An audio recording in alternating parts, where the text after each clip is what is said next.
প্রাকৃতিক দুর্যোগে বিপর্যস্ত হয়ে পড়েছে দক্ষিণ আফ্রিকার কেপটাউন সহ আরও কয়েকটি প্রদেশ।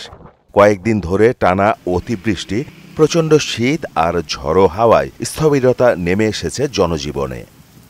খারাপ আবহাওয়ার কারণে প্রবাসী বাংলাদেশি ব্যবসায়ীরা পড়েছেন ক্ষতির মুখে।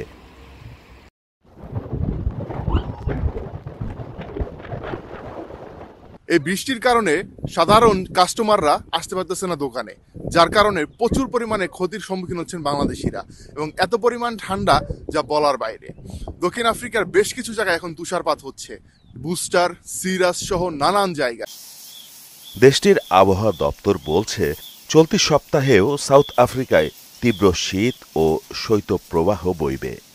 উপকূলীয় অঞ্চলে ঝড়, বৃষ্টি ও বিরূপ আবহাওয়া দেখা দিতে পারে বলে সতর্ক করা হয়েছে। মাহমুদ হোসেন, মোহনা ডিজিটাল।